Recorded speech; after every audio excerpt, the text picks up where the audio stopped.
So today we're going to show you how to install our cell phone module onto one of the remote start boxes that we use.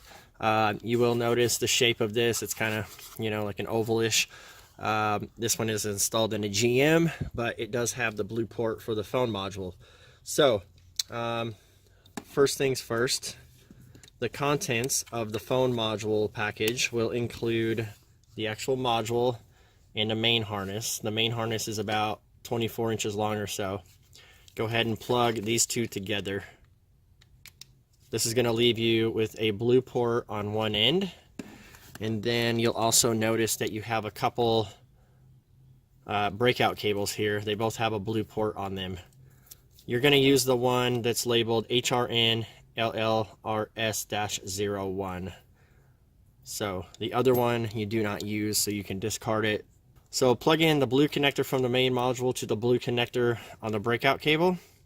You're going to notice another black port down here that doesn't get used.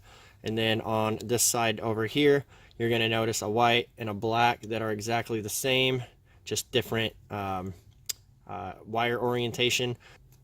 And there's another one that's black that has a tab on it. This is the one that we want. You can clearly see that tab. So these two do not get used, so fold them down. Take the one with the tab, and you simply plug it in.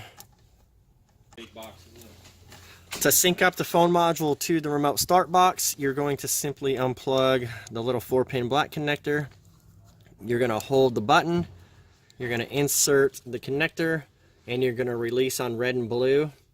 This is the phone module programming. This has nothing to do with the light sequence when you program this to your vehicle. So red and blue, let go, and then push and hold and wait for these to come back on. It usually takes about 5 to 7 seconds. Once they come on, release the button, and then you're going to turn your ignition on. The amber light will illuminate like so. If you wait 60 seconds and they don't blink, turn the key off and they will be forced to blink like this. There you go. And now everything is programmed and complete.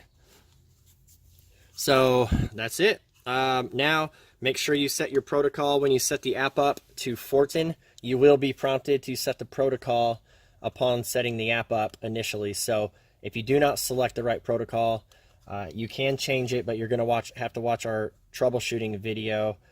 And there is a QR code link on the back of the install guide for the phone module.